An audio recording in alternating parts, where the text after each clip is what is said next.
Hey there, it is Rachel, and as we are raising children with big emotions, often we have to address the behavior that comes up when they are having their big emotions that might need to change in the future because it's disrespectful to them or it's disrespectful to others. So maybe when you tell your child that they have to do something like brush their teeth or take a shower, they become really disrespectful to you and say, "Leave me alone." And you know you have to address that behavior, but every time you try to bring it up with them, they shut down, they don't want to talk about it, they become defensive. So I want to tell you what to do about this, but it starts with actually the way we approach them when we do try to have these conversations. Because usually what we do when we bring it up later is we start to tell them why everything they did was wrong. We say, when I ask you to do something, you can't talk to me like that. That's not okay. That's not how we talk to each other in this house. And we tell them why they were wrong. All that does is it makes them uncomfortable, it puts them into yuck, it makes them defensive, it makes them protective, or maybe it even just makes them feel worse about themselves. And then they don't want to engage in that conversation. And I want you to think about this from your perspective. Let's say you've done something wrong. Maybe your kids were fighting all day long and you just had it up to here and you started yelling at them and you knew that you're yelling at them and what you said to them were things that weren't great. You regret it.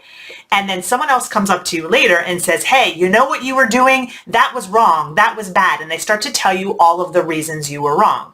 Again, in that situation, you're probably either going to become very defensive of yourself or you're just going to feel worse about yourself. You're not going to want to engage in that conversation.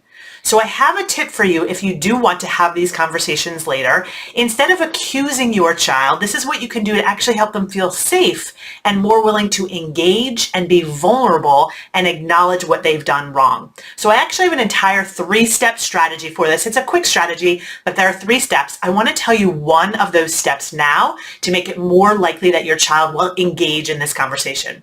So what I want you to do next time you have a conversation with your child about something they need to change is actually start with something you have done wrong in your interactions with them. A mistake you've made, something that wasn't ideal. We all have plenty of those examples, right?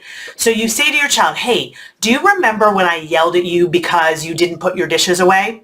What do you think in that situation I, as your parent, should have done differently instead of yelling at you?"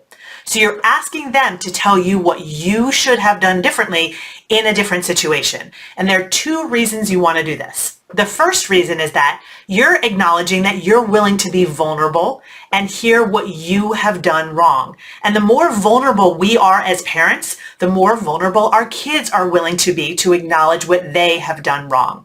The second reason you want to do this is because kids are much more likely to want to tell you what to do than to hear from you what they should do. So they're going to be much more likely to give you advice, and it really does require them, when they're giving you this advice, to think about how should people deal with their emotions. So they have to think about what should mom or dad or caregiver have done when they were yelling instead of yelling. Oh, they should have taken deep breaths, they should have walked away, they should have counted backwards by 10. It's actually getting them to process what should someone do when they have a big emotion. It's a much safer way to start them thinking about emotional regulation skills than telling them what they did wrong and forcing them to think about what they could do better in the future, which again is just going to make them get defensive or feel bad about themselves. So again, think of something you've done and ask them to advise you on what you could do instead. If you want to hear about the full strategy and the different ways you can use this to help your child feel safe in situations, participate in conversations about what they might have done wrong,